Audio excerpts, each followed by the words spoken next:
Muchas gracias. Mi saludo a las autoridades presentes. Decirles en primer lugar una reafirmación del compromiso irrenunciable de la Argentina con la democracia, con los principios que inspiran la Carta Democrática. Para la generación a la que yo pertenezco, la transformación del aparato del Estado, que estaba al servicio del terror, y convertirlo en un resguardo de las libertades, los derechos y las garantías constitucionales fue nada menos que la diferencia entre la vida y la muerte. Imagínense hasta dónde llega nuestro compromiso con la democracia. Yo voy a hacer una brevísima reseña de algunos artículos de la Carta, comenzando por el primer punto de la parte preambular, que dice nada menos consolidar la democracia representativa dentro del respeto del principio de no intervención. A esto voy a referirme antes de concluir.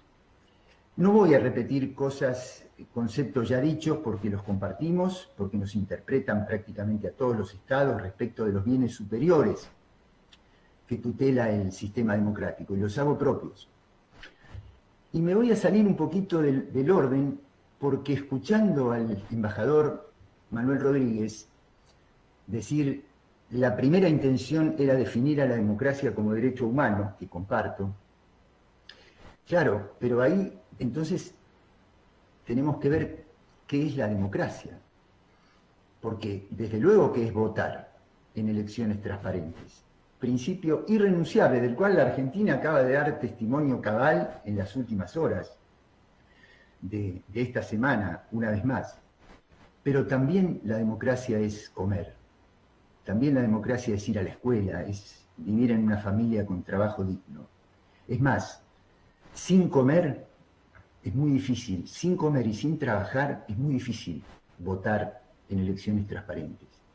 Por eso me resultó sorprendente algo que dijo el embajador y que sinceramente no conocía, que es la categoría de documentos internacionales parcialmente vinculantes. Es decir, vinculantes en el aspecto coercitivo y no vinculantes en el aspecto económico y social, en el aspecto humano. Lo voy a estudiar, pero para mí, con eso está todo dicho, de lo que inspira, digamos, esa reflexión.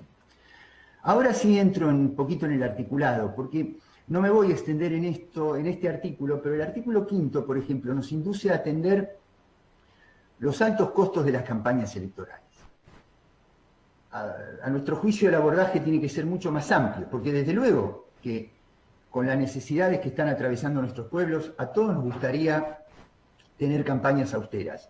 Es más, sería muy interesante tener una estadística de los costos totales de las campañas electorales en todos los estados miembros de esta organización, para ver en qué medida cada uno de los estados cumple con ese principio de austeridad en las campañas electorales. Pero a nuestro juicio ese no es el principal problema. Porque cuando uno compara el volumen de recursos públicos, el volumen de recursos de la política, con la cantidad de recursos que manejan los grandes conglomerados globales del comercio de armamentos o de la venta de sustancias tóxicas que sobreexplotan a la naturaleza y que contaminan el ambiente y que por eso conspiran contra la vida de nuestros pueblos, afectan la democracia. Entonces, sería estupendo no interpretar únicamente como para limitar los fondos de la política, sino ver cómo la política consigue autonomizarse de las presiones que sufre y que le imponen los grandes conglomerados privados. La realidad nos muestra que estamos en deuda con los artículos 7 y 11 de la Carta Democrática, que son los que establecen la indivisibilidad entre los derechos electorales y los derechos económicos y sociales. entre la democracia representativa y el desarrollo. ¿Por qué?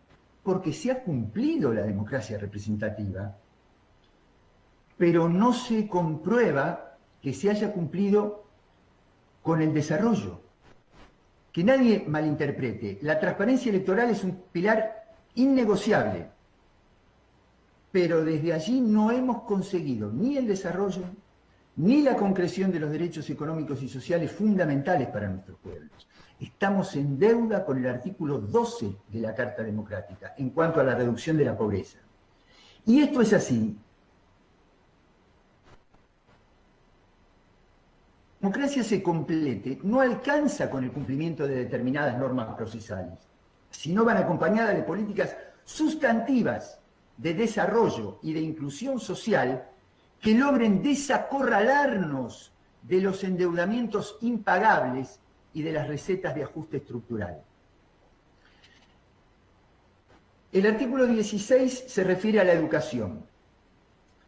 Quizás la Carta no previó el papel que jugarían en la formación de la conciencia colectiva de nuestros pueblos, los zócalos televisivos de cada restaurante, en cada sala de espera en una clínica, en cada consultorio odontológico, en un gimnasio, en una gasolinera, en todos lados, o el impacto de las redes sociales.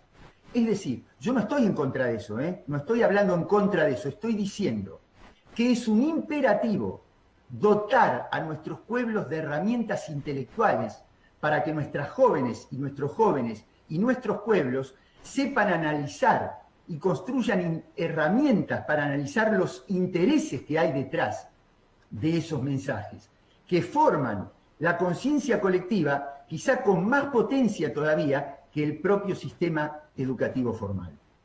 Los programas de la OEA, a los que se refiere el artículo 26 y el artículo 28 de la Carta Democrática, deberían ir en esa dirección, preparar a nuestras sociedades para saber detectar y detener las recetas de ajuste y darnos herramientas para realmente apropiarnos de nuestros derechos.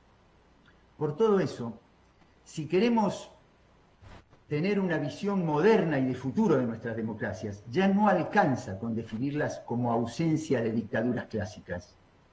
La democracia es mucho más que eso, porque aún en presencia de mediaciones electorales pertinentes, no se ha podido evitar la concentración económica, no se ha podido evitar la concentración de medios, no se ha podido evitar la manipulación de sectores del Poder Judicial ni la persecución de líderes populares que también han impedido la realización plena de la democracia.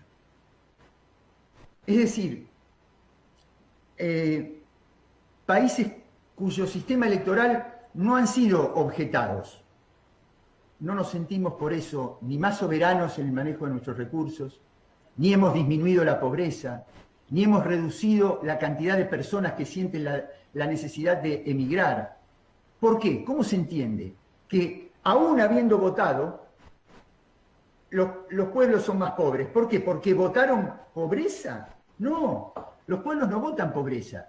El problema es que en el medio entre que se expresa la voluntad popular y se toma la decisión de gobierno, hay tantas acechanzas, tantas amenazas ejercidas por el poder real que trastocan la voluntad popular.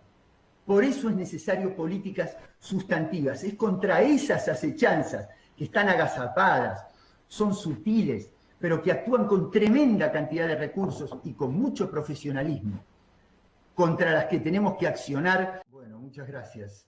No es ni la primera ni la segunda vez que me sucede, así que lo que pediría es si se pudiera evitar la casualidad las próximas veces. Gracias, presidente. Voy concluyendo. Decía, el poder es... La voluntad popular nunca vota ser más pobre, y sin embargo es más pobre.